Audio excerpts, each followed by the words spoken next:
You describe the blockade spirit and how it hinders prayers? Sure. Blockade spirit in witchcraft is called the one-arm, one-eye blockade spirit. All witches, Santeria, Obeya, voodoo, everyone that practices a fetish, everyone like the madam I was raised under, they all know about this spirit. It's an actual spirit, and its job is to take your mind off of prayer.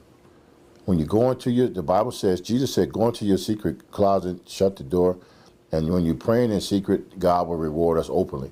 When you go in your secret closet, He goes in there with you to try to prevent you from getting what's called a breakthrough. Prayers come in different levels. You first got to get your mind off of everything, what's on the stove, what's at the job, who's going with this one, who's hurting that one. You got to get all that stuff past your mind in order to get to the first stage. And not, your prayer's not going to get past the ceiling. You know, like a lot of people that pray, they say, man, it felt like my prayers only went to the ceiling and come back. It's because you really haven't pressed past the blockade spirit. It's an actual spirit that's down there. You can actually feel its presence over you while you're trying to get your prayer life in order, trying to get a breakthrough.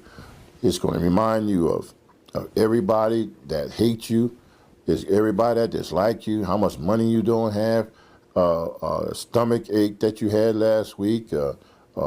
It's anything that can take your mind off. There's thousands of things, of subjects you can use to force in your mind to keep you from getting your prayer through.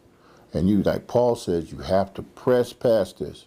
You have to. If you don't press past it, every day it'll be there to meet you again. Oh, I'm back again. You know, I'm back again. You remember, you know, this happened last week and that happened, and they try to get you into worry. And they say if you're down there praying, you don't have to worry. This is why you're praying, and God's going to help you with the things that you're concerned about. See? But if you don't press past Him, He's going to meet you every day. Now you're down there trying to pray. And if you start to get a breakthrough, start to get past that ceiling level, then his next thing will to have people call you on the phone that you haven't heard from in 27 years. You didn't even know they were alive. Hey, how you doing?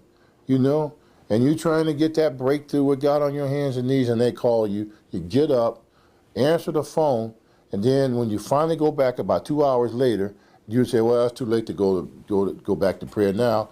You go and you get in it, you lay down, fall out in the bed, fall asleep, and you go try to do it again, and it's just an ongoing process because he knows, just like Daniel. Daniel had to deal with it. Daniel was getting the prayers. He was getting the prayers out of his mouth. He was going into his chamber and praying, but now he's dealing with the prince of Persia, the prince of Greece, and all them other principalities, because they know he was about to break through that level. And once he got through that level, God was going to start pouring things down upon him. So that's how the blockade spirit works. His job is to keep you. They're really what I call a one-eyed, one-armed demon. He puts that arm on your shoulder while you're trying to pray. You can feel his, in other words, you can feel his presence. And that one eye is that he zeroes in you like you got one eye closed looking into a microscope. He's dead on you. He don't want you to even think about trying to pray because he knows the power in prayer. He knows the power in prayer. But when you press your way past him and you get to a certain level, all he becomes is your stumbling block and your stepping stone. Then you can step on him. Then you can go to the next level. See, that's what he is. He's squared off, step on him, go. But if you always stop, so, oh, man, I'll do it tomorrow. I'll do it the next day. Procrastination. He loves to procrastinate. Don't pray right now. Don't pray. Forget it. It's okay. Don't think about praying right now. He knows that God is trying to get a breakthrough to you and your family. So you press your way. Press past him. Press past. It works.